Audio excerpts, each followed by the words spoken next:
self-publishes a book in the middle of a pandemic and self-publishes it in the middle of the same pandemic? This girl. Hi, my name is Mary Kamau. Welcome to this episode of On My Mind. I want to do a long overdue introduction to my first book baby, Dream Girl. This book will always have a special place in my heart because it's the first book I've completed and self-published. There will be many more to come, but it's a first one, and firsts are special. Now, Dream Girl is a romantic suspense novel. It's fiction, so you have a love story on the one hand, and you also have an action story going on at the same time.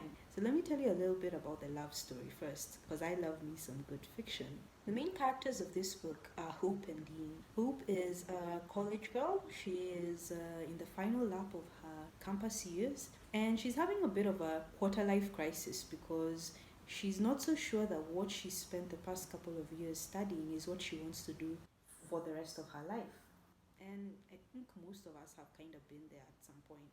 And then we have our hero Dean, who is on the other side of the journey that Hope is about to embark. He's already had a pretty successful career, made it to the top, and it didn't quite hit the spot like he thought it would. And so he has backtracked and found something that he loves doing and chosen to do that instead, which is carpentry.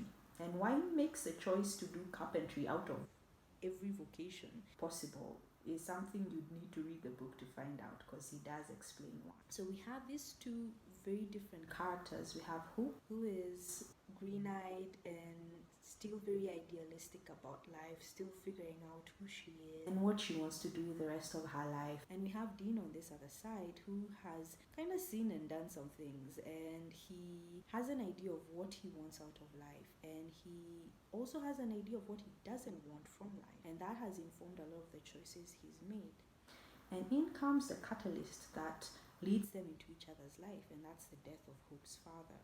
I know what you're thinking. It's a romance book, but death is not exactly the kind of lovey-dovey topic that you want to really have in a fiction book. And I have to say, no one is more surprised by the element of death in this book than me, because years ago when I was thinking about what kind of author I'd be, there were always those topics that I thought I'd never write about. I was so sure I would never handle anything that was sad and depressing and anxiety inducing. But over the years, my perspective of writing and my perspective of my work has changed a lot. And maybe that's a story for another day, but yes, Hope's father does pass on in this book, and one of the things that Hope and Dean have to deal with, as well as the other characters in the book, is grieving the loss of this man who to Hope was a father and to Dean was a father figure, because as Dean is trying to navigate Christianity and he's trying to navigate his faith, one of the pillars that really stands by him and really helps him along the way is Hope's father, and that's the connection between the two of them. Now let's get into the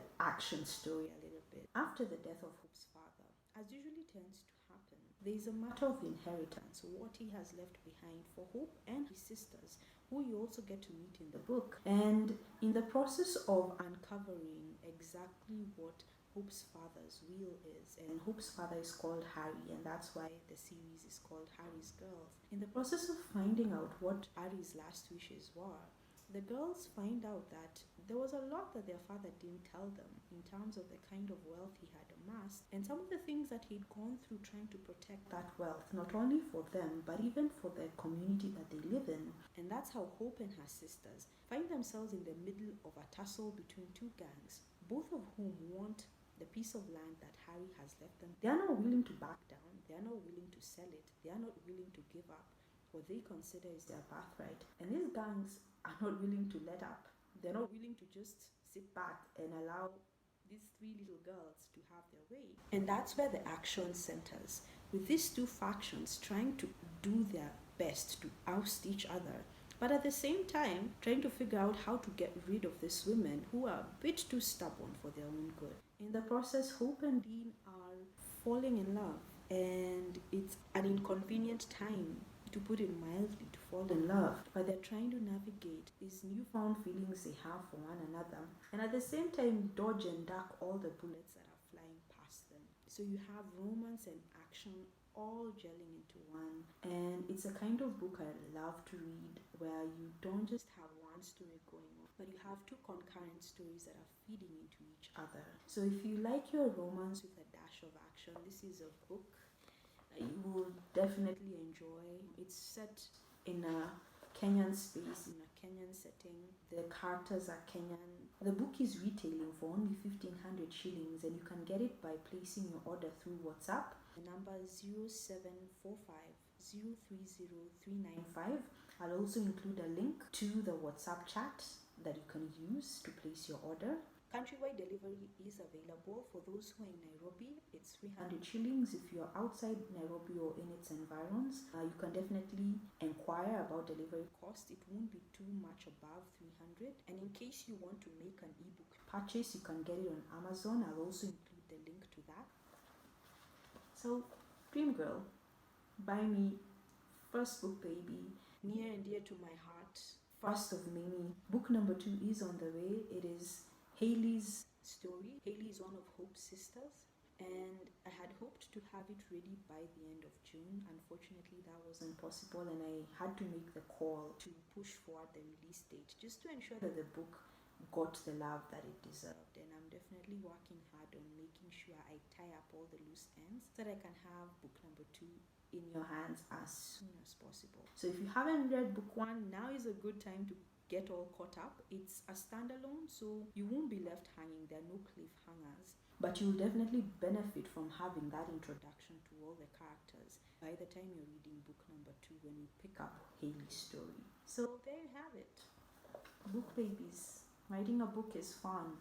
It's also hard work. So buy the book.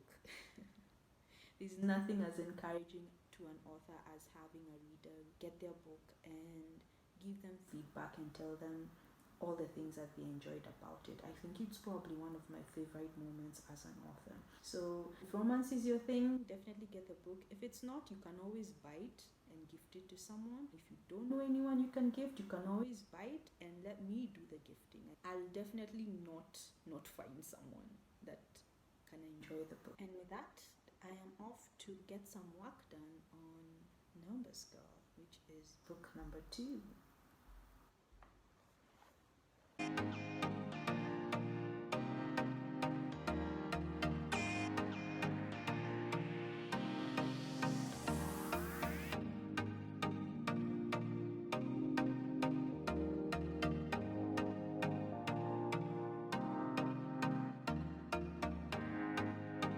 Thanks for joining me today. Check out the other episodes and subscribe to get notifications of new ones. See you on the next one.